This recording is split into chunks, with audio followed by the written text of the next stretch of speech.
All right, guys, how's it going? Just going to give you a brief rundown for your participation. Again, so you can hear me kind of talk through it, maybe go into a couple side stories, but very, very quickly, since you guys have already done the reading, you've already done the Venn diagram, or maybe you're using this to supplement your reading and help you with the Venn diagram. But these are the three Western religions. And the reason why I'm grouping these as the Western religions is that Western religions and the way that we are in the West, and I say we as Americans or Europeans or even the Arab world in the Middle East, anything kind of outside of Asia, I'm considering Western because we're more outward. Judaism, Christianity, Islam are outward. You pray to God. You go to church or synagogue or mosque. You read a book. You pray outward. You do things for others. Where many times the Eastern religions of Sikhism, Hinduism, Buddhism are inward, where you examine self a little bit more. And that's not to say that these religions don't examine self, but they are much more outwardly focused than are the other three that we'll look at next. First off, Jews are monotheistic, which means they believe in one God. Really, the most important prophet of the Jewish people was Moses. And this is Abraham here when God told him to sacrifice his son. He was going to do it until God stopped him. He was kind of testing him.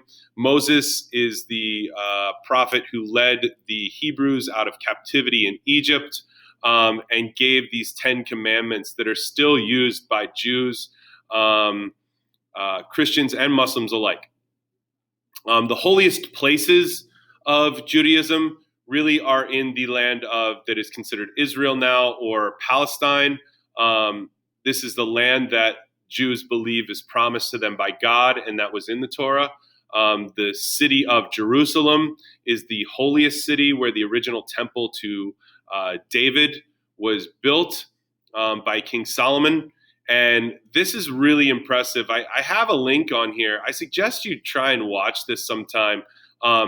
This is considered to be the retaining wall of the original temple, and there are a lot of cracks in it. So Orthodox Jews or visiting Jews, Jews all over the world, will go and they will write these little prayers on pieces of paper, and they will put it in the cracks of the wall. And then they will kind of pray to it. And Jews pray in almost in song, and it has a very, very unique sound, especially if you're not familiar with how that sounds. It's very, very interesting. But when you have hundreds and hundreds of people doing this at the same time and all these sounds mixing together, it almost sounds like a whale. It's like, because it's all mixing together. So that's why they've kind of nicknamed it the Wailing Wall.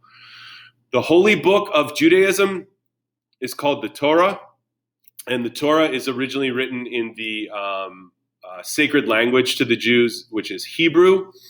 Hebrew at really throughout history, well, I should say throughout modern history, starting in the 1400s, Hebrew was kind of reserved for the intelligent people, the people with money. So many Jews who were not as educated or as wealthy kind of combined some words from Hebrew and created a new language that's kind of based on some local languages all jumbled together, and it's called Yiddish. And it's very, very difficult to learn to speak this, as it is many languages, because you use different parts of the tongue and throat, just like in some Asian pronunciations, and how Chinese or Japanese or Korean is spoken fluently in those places. It's very difficult when you try to transfer to English to say L's and R's. It's tough because you don't use your tongue like that in those languages. Well, this one's more of the throat. So if you hear Yiddish, and one of my favorite terms in Yiddish is chutzpah, chutzpah, and it's spelled with a CH, but chutzpah is basically like you got guts, you got toughness, and I really like that. Jews worship in a holy building called a synagogue. Here's an example of one that actually was built by Christians. So it was built to almost look like a Christian church, and this is in Prague. This was one of the craziest moments I've ever had. I can still, like, when I think about it, I feel the hair stand up on my on my arm. I went into the basement of this synagogue when I visited there, and all the walls are black in the basement. And I said, "Wow, this is a really dark room." He said, "Yeah, that's not paint, that's blood. That blood on the walls in the basement there is from one night in the 1300s, where the Christian leaders in Prague blamed the Jews for starting the Black Death, the bubonic plague, which is ridiculous. But in a reprisal, they gathered as many Jews as they could and threw them in the basement. And in the course of one night, they were murdered. And when you think about 3,000 people being murdered in a night, they didn't have guns. So these are knives and beheadings and things like that. And they have never touched those walls as a symbol to the history and to the pain that the people have felt. Judaism, by the numbers, very, very small worldwide. This number is probably closer to 15 million right now. But one of the reasons why is Jews are not evangelical. They do not go out and look for new followers. If you want to be Jewish, great. If you don't want to be Jewish, great. But most Jews are in North America or in Israel, and only 12% are in Europe. And you could probably figure out why that is.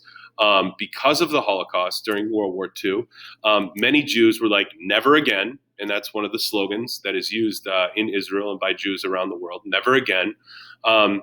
They realized, hey, I could go back to my home and restart my life, but no way. How can I live near these people who might have been a part of these atrocities that wiped out my family or my community? So many left.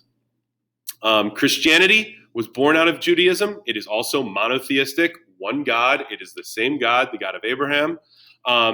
And Jesus is referred to as the Christ. And Christians believe that God is made up of three beings: the Father, the Son, and the Holy Spirit, Jesus being the Son. It's an interesting concept that's difficult for some people to fully gauge. Maybe not in the United States, because there are so many Christians, and we're kind of indoctrinated into Christian culture and beliefs very early, regardless of what we believe. And that's okay. But it's easier when you've learned it from the beginning. If you're an outsider looking at this, hold on, God is three? Well, how is it mono, which is one, when I'm seeing three here? But no, they encompass one being. So, and that is referred to as the Trinity. Christianity has some holy places. Jerusalem is another that is said to be where Jesus was crucified and resurrected and descended into heaven. The site of the Roman Catholic Church, which is the Vatican in Rome, and the Pope, the leader of the church, lives there. Istanbul, which is formerly Constantinople, was home of the Byzantine Empire and Eastern Orthodox Christianity.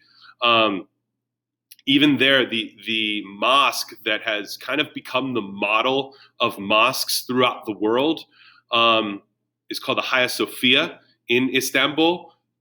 That actually, before 1453, when the Ottoman Turks took over and the Ottomans were Muslim, that was a Eastern Orthodox church. So very interesting how they repurposed that, and that kind of became the model of Eastern Orthodoxy throughout the world. And then Wittenberg, Germany is not on the same level, I don't think, but it is a place where Protestantism started, where Martin Luther posted his 95 Thesis and broke away from the church.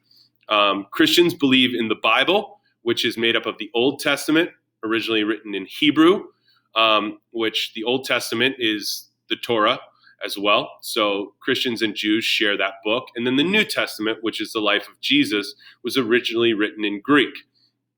Traditional Mass for Catholics was originally only given in Latin. It didn't change until the early 1950s. It's very, very unique. The Mass was given in Latin by the priest. The priest did not face the crowd, and only the priest would touch the wafer. So you had to go up and hold out your tongue. And actually, on Ohio State's campus, there was a a Thursday night Latin Mass, and I went to it one time because I wanted to experience what that was like. I thought it was really cool. But now, after Vatican II, Masses are given in the vernacular, even in Catholic Church or in any Protestant church or religious gathering. They're given in the vernacular. And vernacular is like an SAT word, so I'm highly recommending that you write this down. It means the common language of an area. That's it. So in the United States, it's English. In Mexico, it's Spanish. In Germany, it's German. In France, it's French. In Russia, it's Russian, etc. So you get the point. Christianity is the largest religion of the three. There are over 2 billion Christians in the world, 1 billion of them being Roman Catholic. The second largest is Protestantism, and the third is Eastern Orthodox. You can tell that like a Catholic church is very ornate. A Protestant church is very simple. Many times I believe that would be a Presbyterian church in New England probably. And then Eastern Orthodox is incredibly beautiful. I've seen a number of Eastern Orthodox churches, and they are just, wow. It's just magnificent, and there are drawings and art all over the walls. But even the crucifix or the cross is different. The Catholics use a crucifix, which has Jesus hanging on the cross. Protestants use a very toned-down, simple cross. And then the Eastern Orthodox has a unique double cross at the top with some ornate sidings, and then this little mini cross in here, which in all honesty, I don't know what that stands for. The last and the most recent of these three main religions was Islam, or is Islam. Followers are called Muslims. So again, Islam is the religion, Muslims are the people. Also, monotheistic. Also, one God, the God of Abraham. The interesting aspect to some is when Christians try to relate to Islam, they make the mistake of saying that Muhammad is like Jesus. He's not. Muhammad never claimed to be divine. Muslims don't believe he is divine. Also, when you look at Moses being the most important prophet of the Jewish people, you might want to compare and say Muhammad is the most important prophet of Muslims. That's false as well. Muslims will say that Muhammad is not the most important.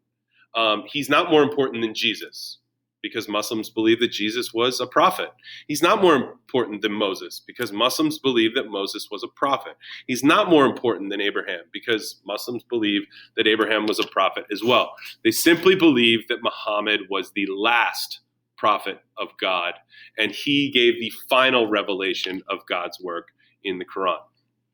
Holy places for Islam are Jerusalem, which is where there's the Dome of the Rock. It is said to be where Muhammad ascended into heaven. So much like Christianity in a way, that's where Jesus ascended into heaven. That's the exact spot where Muhammad ascended into heaven. Muslims believe in the 5 pillars. And these pillars are, 1, a profession of faith, saying that Allah is the only God and Muhammad is his prophet. They pray 5 times a day, so that's number 2. Giving to the poor or alms would be number 3.